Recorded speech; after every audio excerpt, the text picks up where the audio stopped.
move on. And we need to get us some new jobs. Listen, y'all, I got the inside scoop on the biggest video edition to hit the airwaves, the video dance girl of the world. It's a sign from God. Me see you bugging. There's only one way we gonna find out. Let's go to L.A. You might want to go on home now, because I'm here. That's my girl! Booyah! My boss is doing a music video. I thought you'd be perfect for it. How many C notes we talking here? $10,000. Where he at? New Line Cinema presents Living large and taking charge, big boy. How did you get past security? a movie about two friends Follow me.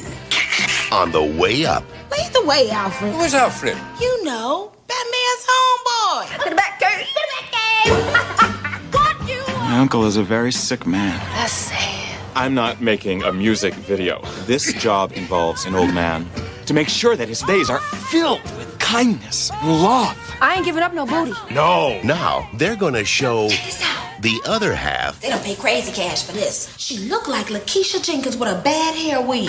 how to live. I know you like golf and stuff, but you really need to be watching BET. Good morning, everybody. Don't forget my Ice Cube CD, Manly. A 2-pack, too short, the dog pound, and pull up to the bumper, baby. You got that Mac 10, baby? Yeah. West Side. What you know about that Luke Skywalker, huh? Get it, get it. Hey, why they got two toilets? You know how rich folks is. They got to feel like they got a choice in everything. What say we go on a shopping spree? Today must be my lucky day. This spring, Oh, it's so cool you down with us. give it up You need to scoot over, because I ain't got no problem sleeping on this expensive white carpet, because I know it's poodle hair. for the ladies in the house. Now then, who could be calling it this time? It's my boyfriend. He says you're tripping because you're in Hollywood, and he hopes you don't get played. B.A.P.S. Tell him he better hope his mama don't get played. Hello, sir. She hopes your mama don't get played.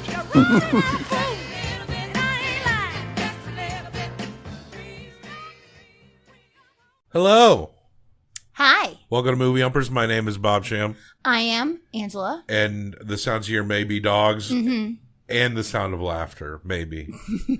Because this month, our theme is awkward laughter to the flop. We're analyzing films that maybe deserve a little bit of a reevaluation. They maybe weren't considered commercially successful in their time, but how do they fare decades later as we look back? Right. And the one we're talking about today is we are discussing our first Robert Townsend directed film. Robert Townsend is a comedian, an actor, and a director. He directed shit like Eddie Murphy Raw, probably his biggest thing, Hollywood Shuffle, The Five Heartbeats, black-centric movies and television, stuff like that.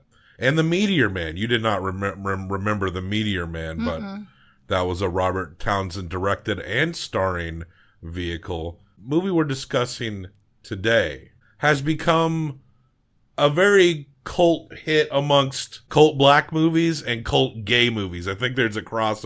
If you're black and gay, you probably fucking love B.A.P.S, right?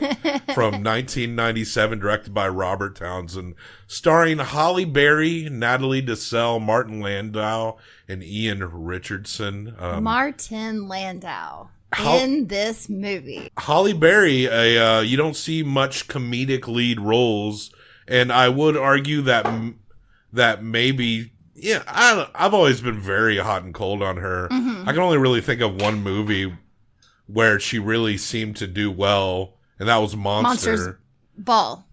Was it called Monsters Ball? Yeah, Monster was the Aileen Wuornos. Yeah, the Charlize Theron. Yeah, that Monsters Ball was pretty good. I think that's what it's called, yeah. But, I mean, honestly, with considering the script and the direction maybe she was given, I kind of, as the more I think about it, the more I softened on her performance here. Yeah. Though I do think the her friend, she plays Niecy, and she's with her friend Mickey, and they are kind of these tropey 90s black women with big hair, and they work in a soul food restaurant, and they have a dream of opening up a soul food and hair salon hybrid restaurant. Yes. My only touchstone for this before having watched it was having drag queens talk about it or emulate it on, shows like RuPaul's Drag Race, things like that. I would hear these references, and as soon as I saw them, it totally made sense, because it's the crazy long fingernails, it's the big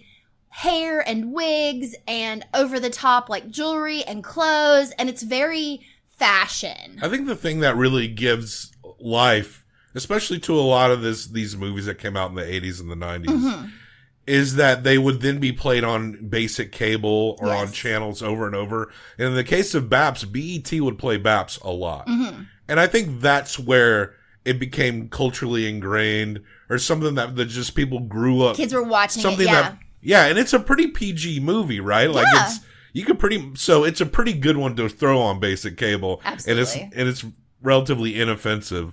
You know, and there's some crime or not even really violence. Yeah, it's all very mild, and it ultimately has a very happy ending. The writer of this movie, and the writing sucks, there's no two ways about it,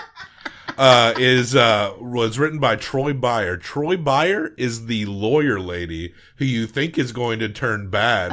Oh, she wrote this all. I thought she was bad the whole time. She's the sole writing credit that we see on this movie. Interesting. Troy Byer, you kind of wrote for a cult classic, but we won't say you wrote it well, because the story and the plot of this movie is so fucking haywire that as I'm nearing the end of the movie, the concept as to why they're there, when you encounter a movie like this, because there's heart in this movie. Absolutely, there's heart. It's not a good movie, but there is something there. Like, there is a core there that is kind of like touching and cute and special. Yep. So when you're when you're like 3/4 of the way through this movie, it's like, this story is not going to come together. This is contrived as fuck.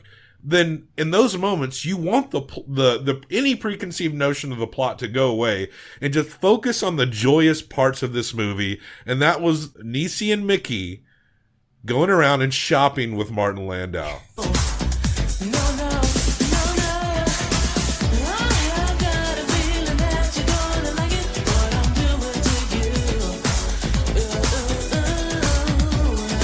If you just got rid of that dumb plot where his son is going to bring these women in. Can I do the plot in like 30 seconds for you? If you can, if you can, please. I think I can. Okay, so Niecy and Mickey, like you said, they work in a soul food restaurant. They decide to go to LA. They spend all their savings for Niecy to try out to be a dancer in a music video.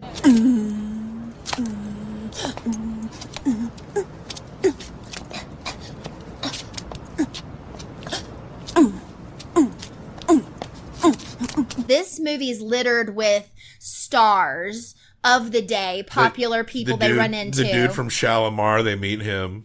You know I love you, baby. So they get to LA. Immediately, Heavy D, Dennis Rodman, go ahead. She does not get the part, but this man approaches her and says, "Hey, I saw you dancing on the street. I think you'd be perfect for a music video that my boss is doing." Takes them to this really fancy house. They meet the nephew of Martin Landau, who tells them, "Hey, listen, I'm not making a music video, but I need you to pretend to be my grandfather's long-lost love's granddaughter, so that you can make his last few weeks alive happy." He was madly in love with this woman, and it was a black woman. Mm-hmm. And even though he has power, his family forced him to marry a white woman. So he absolutely, for whatever reason, could not marry the woman he loved. No. And, I mean, he's an older man, so this was years and years and years and years and years ago. They agree because they've been promised $10,000, and they basically say, well, we're just making this guy happy, so that can't hurt anything, right? They actually start caring about him. We have these wonderful scenes of them, like you said, shopping in the pool. We can talk more about specific scenes. Martin Landau. We bring up some critic discussions on these movies this month for a reason, because it really contributes to the reputation of these movies, at least at the time, and then we reevaluate them now. But of course, Siskel and Ebert, who we all been bringing up all month long, Ebert gave this no stars on his website and said that Martin Landau looked completely out of place here. And I don't know, maybe Martin Landau is just a great actor and convinced me of this. But it looked to me like he was having an amazing time of his life, just hanging out with these women and shopping and doing like clothes. This is where the gay audience comes in, when they're just and literal club music is playing while they're doing that. Oh, they that. go to a club. Yeah.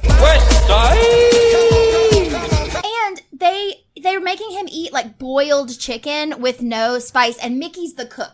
So Niecy's the hairstylist, Mickey's the cook. She so cooks Mickey him is soul like, food. you know why he's dying? Because you're feeding him this bullshit. And she takes his plate and she goes and cooks. White people do boil their meat. We've experienced this as whites. It's not with good. our fellow whites. Yeah. You don't have to boil your meat. Don't. No. Just don't. You don't ever have to boil chicken. Yeah.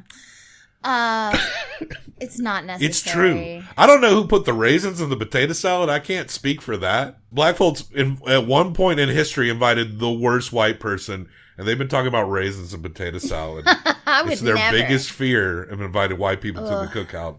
But like, I've never heard of raisins and potato salad. No. So, but the soul food, they basically say, you cannot feed him this. He wakes up the next day, feels like $1 million fucking bucks. He's also dying in 2 weeks, so who gives a fuck? I know, he's happy. They're like, it's gonna kill him. It's like, oh, he's gonna die already. Like, let the man be happy. You know, that's one of the biggest things. If you know there is an expiration date, like, until then, try everything you can to be healthy. Ice cream for take fucking care of breakfast yourself. if you got 2 weeks to live. If they truly are like, there's literally no way you're living longer than a few weeks, have fun.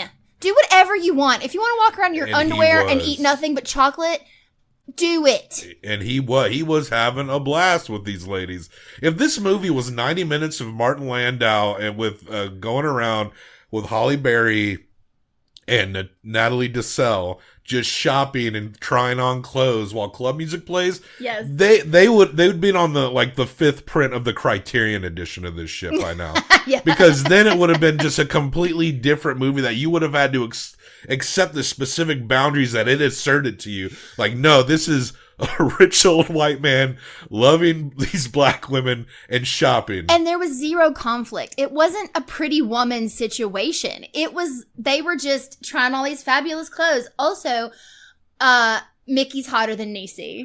Yes. 100%. Look, I prefer the Natalie Desselle character out of these two. I do too. I'm not gonna, like I said, I'm not a big Halle Berry guy. I had a little bit of resentment that she's like the overall plot seems so centered on her when like I felt like they were both just kind of in it. But I would say that Natalie Desselle was like, she seemed a little more modern in the role. Like, that'd be the one that you wouldn't change. You might change the female lead if you made this now, but it felt like Natalie Desselle a bit more embodied what the style of it all was. Absolutely. In a much more convincing way.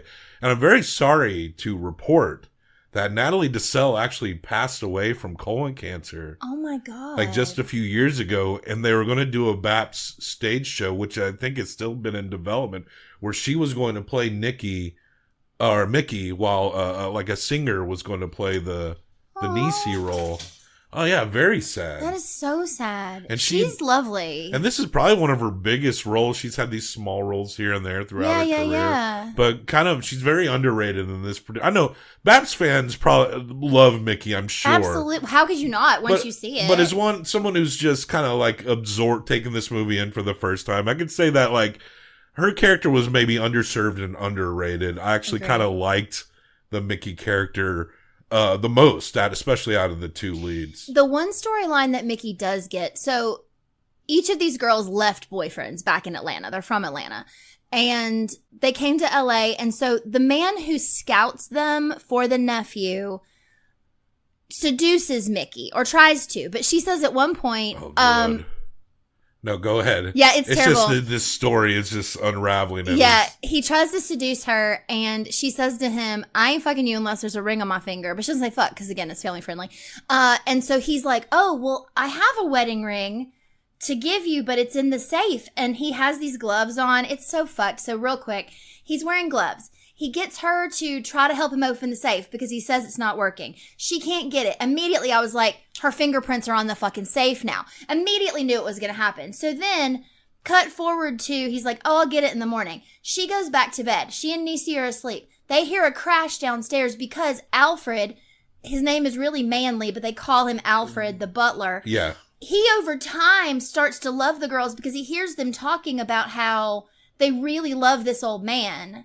and they don't want to deceive him in any way. Like, he overhears them and he realizes they're good people over time, and he starts getting closer to them as well. So he goes downstairs and catches a person in all black trying to steal. And something gets knocked over. They come down, and this part is ridiculous. Also kind of funny where the girls are like, I'm gonna beat you up. Nancy! What? Tyson wouldn't hit him like that. He wouldn't. No. He hit him like this. Oh. No. You ain't see his last fight, sir, but you was in the kitchen getting the popcorn. Tyson would do it like this. Oh. No. Tyson would really hit him like this. Oh. I did not think this was remotely funny. Way too long. Hat comes off. It's the man who is trying to seduce her. I think one thing that makes this scene also suck for me is that, you know, you're expecting this moment. Mickey's fingerprints get on. So you're expecting maybe this moment where there's a scene where they're like, your fingerprints were on the safe. I can't trust you. And then something turns it around.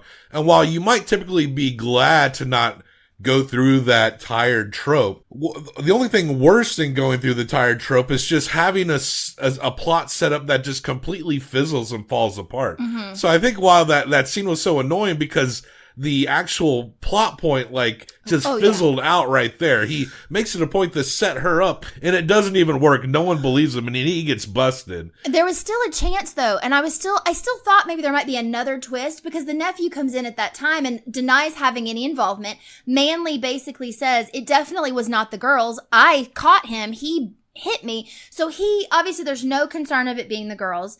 But the nephew's still around. And so you think for a minute, well, maybe there's still a plot, because he was on the phone with someone earlier in the movie saying, like, you'll be rich too. And so I thought, maybe the lawyer's bad. We don't even know who he's talking to. I was writing in other plots to bring this back around, but it never did. You were doing this movie a favor by trying to make the story make sense. I was. And the son or the nephew or whatever the dude's kid, his idea is that he would bring these women in, pay them tens of thousands of dollars to pretend to be this long-lost lover's granddaughter. Then somehow he would accuse them of draining his money. He claims you befriended 2 girls from the ghetto after you caught them trying to break into your home. You then moved the girls into your home, and for a lack of a better phrase, you have been allowing them to rob you blind. How dare he? He's incompetent because he's let these girls in his life. And of course, his uncle loves them. Mm-hmm. You see it coming a mile away. He's going to leave all their shit to him because they're fun and have given him the only happiness left in his life. All this motherfucker had to do to get his inheritance was nothing. Yeah. All he had to do was nothing. This is the dumbest concept to apply. He couldn't wait 2 weeks. He said the man was going to die within 2 weeks, and he does. So you just wait 2 weeks. Don't try to take all these pictures of him with these women. I think he was trying to set up a case to where if he didn't get the money, he could say that his uncle was not mentally stable. He was not of sound mind. And so he could argue that I'm the closest relative. I should get everything. He wasn't of sound mind. I think that's what was happening. But it still doesn't even 2 fucking weeks. That doesn't even play out well. Well, I think he was afraid he wouldn't get the money because he's slimy. But anyway, he gets found out at some point. He fucks off. The girls, the man offers them $50,000 each. They rip it up. Mr. B. Ain't no way we could take this. We're here because we want to be. When you first meet them, you think they're probably going to be probably quite shallow, but no, they're actually incredibly pure-hearted and sweet and honest individuals. And Manly gets their boyfriends to come out to LA because they're going to leave in the morning. Oh my God. He doesn't know. I want to backpedal Okay. to when we first meet the boyfriends. This joke actually I thought was really funny. This is one of the funniest things they did. This is the one of the and it was involving the timing of the actors, right? The ladies go to the club. It's ladies' night at the Gold Tooth. These guys come up and offer to let me get 4 hurricanes, bro. Ooh, now y'all look good. Now really, not like these hoochie girls. Y'all got class, like waitresses or something. That'll be $16 even. And then they just stand there and they just stare at each other. And then they realize that the men don't want to buy the drink. Hell no. Let's go. I ain't thirsty. Come on, let's go to the bathroom. Always explaining jokes like this, it doesn't work, but I'll present the clip.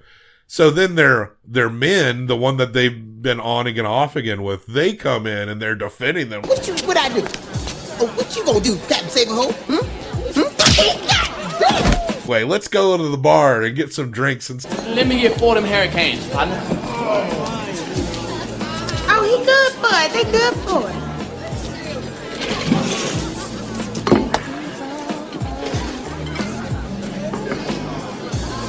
That'll be $16 even.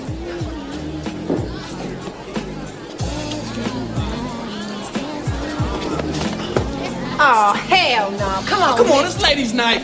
Y'all got it in free. like a very subtle physical comedy there. Yes, it was the best. And then you had the guy that described, they send Manly to go buy some music. And yeah. And the guys in the music shop, a list of like, what's cool to listen to in 1997. Looking for the rap section as follows.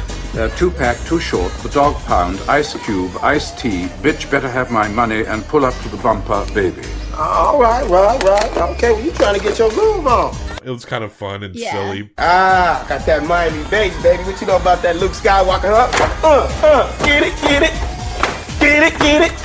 But then we get the boyfriends coming because Manly's also gay and he becomes full Queen Fabulous at the end of the movie. He does, yeah. But they bring their men up, and I don't claim to be a filmmaker, and maybe I need to know a little bit more about lighting here. And if I could ask Robert Townsend a question, I would. But the thing is, when you put the spotlight in the room for Niecy and her man, why is the spotlight like just sitting straight on the back of Niecy's head? And why is the camera pulled back so far that we can see the rig of the spotlight? She's supposed to, I think, look like an angel. It doesn't work, but I think that is the goal of putting the light behind her head, is so that she glows and looks angelic. Her boyfriend cut all his hair off because she wanted him to. Cuter with the hair. Yeah. Cuter with the hair. And then cut to, they're dancing, their song plays, whatever. With the spotlight shine directly on their face. You elevate it? Don't you put it up high? But you cut to outside, and this part's funny because the little boyfriend of Mickey is there, and he basically is telling her that he loves her and he wants to give her nice things. But she is like strong in this moment, and he is crying his eyes out. He's like, I want to buy you nice things, and you deserve a big house, and you deserve this and this and this and this. And she's just like, you never said anything like this to me before. So you know they're going to get together because he's like being such a sweet, sensitive dude. But then I think he falls into the pool. Don't say it if you don't mean it. I mean it!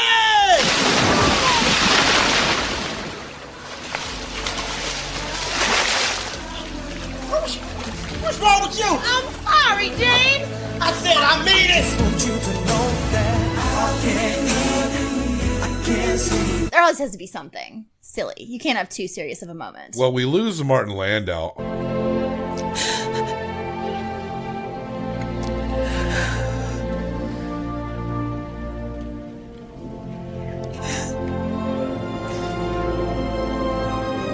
Mr. B.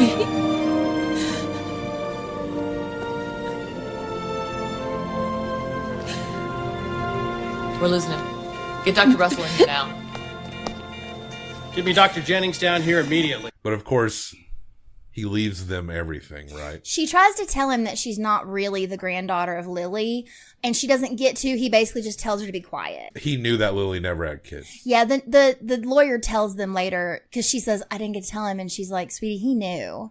Lily never had any children. And I don't know how but he probably followed her. I mean, he's rich, so he probably like knew what happened with her life. PIs? Yeah. Yeah, okay. That's what I'm thinking. Like, had somebody like find out about her. So they leave everything to, this is when he calls them the B.A.P.S. Yeah, and I assume that they would be calling themselves that, but no. Mr. Blakemore states, I'd like to thank my B.A.P.S, Niecy and Mickey, for making the last days of my life as pleasant as my first years. Oh, that's sweet. B.A.P.S. Black American princesses. also Manley gets a cut to where he's just kind of like now gets to be the fabulous man that hangs out with them. But he does hang out with them, yeah. And the lawyer becomes their lawyer. And their boyfriends get to have a cab company that they've been wanting to start forever. Didn't you feel like the lawyer loved them so? Now, the fact that you told me that she wrote this, yeah, kind of makes sense to me because there was this part where she would come in as though she was like benevolent. I can't say that word. Yeah, that word. Knowing everything. But she also just loved these girls every second. She's like, girls, come here. It's like she was like their mother or something. Like she truly, and I guess she did know the story, but it was weird. It was like she was taking this like, I'm giving this to you, even though it wasn't hers to give.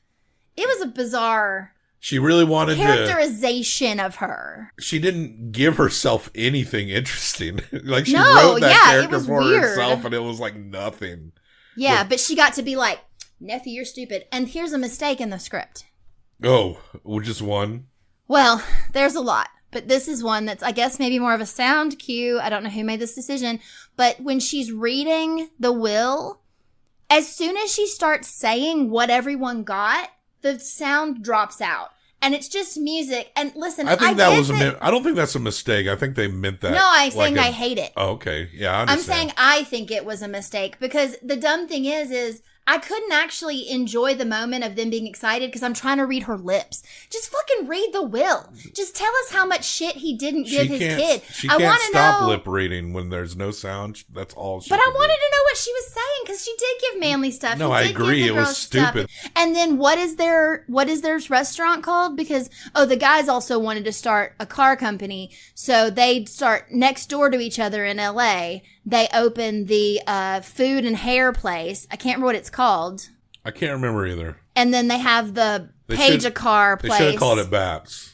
Whatever they it's called. They should have called it B.A.P.S. This movie... Why didn't they call it B.A.P.S? This movie seems like a vehicle to launch a 90s Fox sitcom. So could have been a sitcom. Well, I think it probably could have been a pretty successful sitcom, too. I dragged a lot of this movie, but there is kind of a spirit here. Yeah. There is a bit of a heart here that the movie, in spite of itself, has. But the movie, in spite of itself, did not know how to kind of bring that to the next level. This does seem like something that, is probably worthy of a remake, right? Oh, sure. I don't know who you'd get. I see people online being like, this rapper lady should do it. This rapper lady should do it. I don't know. Get like some lady comedians up in there. People that are actually funny, not just like trying to be a leading. The only person that's really hard to replace is probably Natalie Desselle, truly. Mm-hmm. And Martin Landau. You need someone, get Al Pacino. Because he goes 100. He would have so much fun with this. I think I agree. That's a good choice. This is just kind of a movie that like a little slivers of it I appreciated, but I wish I liked a lot better. You're going to give this 1 through 5. I'm going to give this 1 through 5 combined for best out of 10. What do you give B.A.P.S. by Robert Townsend? I'm going to give it a 2.5. Right down the middle. Yes, because I thought it was really fun, but there were a lot of issues. I'm going to give it a 2.25. And that's just because it had heart. All right? Yeah. So that is a 4.75. Folks, check it out. At a 4.75, B.A.P.S. shares the rankings with Halloween 4, The Return of Michael Myers, and Kate Plays Christine by Robert Greene. I honestly probably would rather... I think this movie's better than those movies. You want to just bring it up to a 5? Yes, please. It's better than those. I would watch this 10 times before I'd watch either one of those again. Although I don't hate Halloween 4. So now it shares the ranking with Christmas Waltz, Maestro, She Hate Me, and and the Super Mario Brothers movie. That feels much more appropriate. B.A.P.S. is at least as good, if not better, than those movies. B.A.P.S. does have its cultural appreciation. But I think we touched base on the aspects of it that people do appreciate. And I think a lot of it is just kind of like going back into your youth and like multiplying the slivers that are good, the potential in this movie and multiplying it. I can see the aspects that they would appreciate, and I appreciate them too. In fact, I would have rather have had 90 fucking minutes of the shopping and glam scenes, because at least it would have been something that was, even stranger maybe, but would have been at least fun the whole fucking way through. Mm-hmm. So B.A.P.S. We give it a 5. It's higher than a lot of other scores, though. Check out the show notes for links to other places to find us. We got more awkward laughter floppy movies out there around the corner, including a couple more Jerry Lewis movies. So like, subscribe, leave a comment, a correction, and any fun facts you'd love to give us. Do you love B.A.P.S? Tell us what B.A.P.S means to you. We know a lot of people feel strongly about this movie, and we kind of see why. We just, maybe one day the concept of B.A.P.S can reach its true realized potential. Justice for Ishtar. I feel like dancing.